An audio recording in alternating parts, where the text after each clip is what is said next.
In today's video, I am going to be breaking down the Brooklyn Nets and their pistol offense.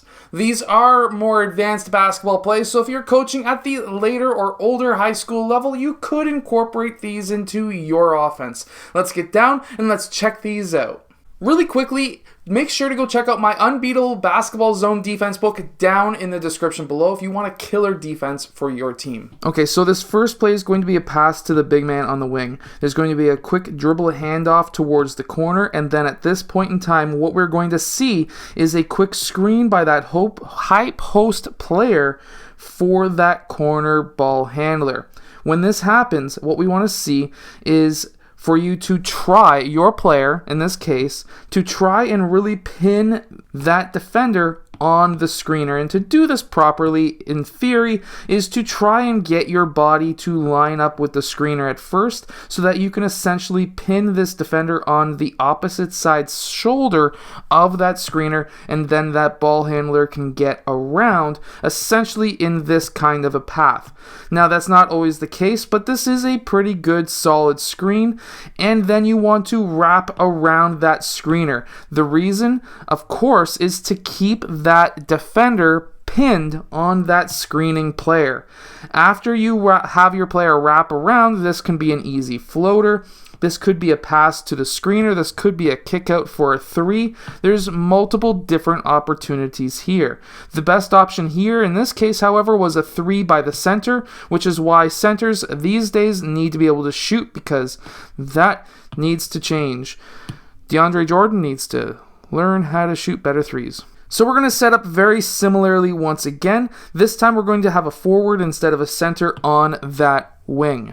From there, the point guard will pass to that wing player. Really quickly, this is the point, this is the wing, this is the corner, and same thing on this side as well. After that pass happens, it's going to be a fake dribble handoff here, and that player is going to continue through towards that corner.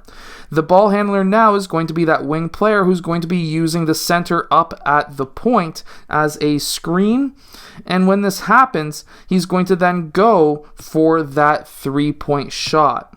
Of course, once that center sets that screen, we really want to see him go towards the basket because, of course, we want to have multiple rebounders for that offensive rebound in case it happens, which in this case didn't need to have happen. This time we're going to set up with the ball in the wing, and we're going to be having that screen come along from that high post.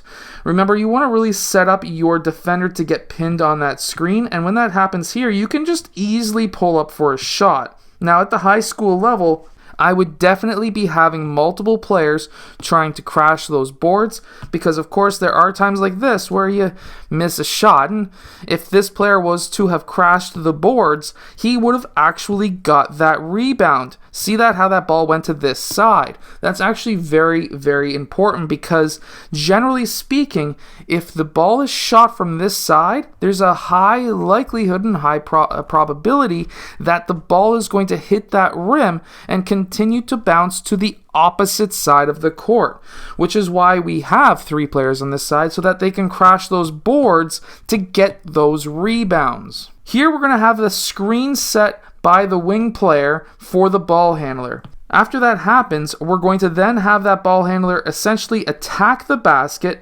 and we're going to have essentially a brush screen by the center for that initial screener. Now, this is not a very good screen at all. However, usually DeAndre Jordan's very good with screens. At this point in time, after this brush screen, DeAndre Jordan is going to be attacking the basket. This should have created a switch. And now with these two players double teaming that player attacking the basket, you should be able to get some easy baskets from that center who's rolling towards the basket. Now in this last play, what we really want to see again is a brush screen, which didn't necessarily happen on the right player.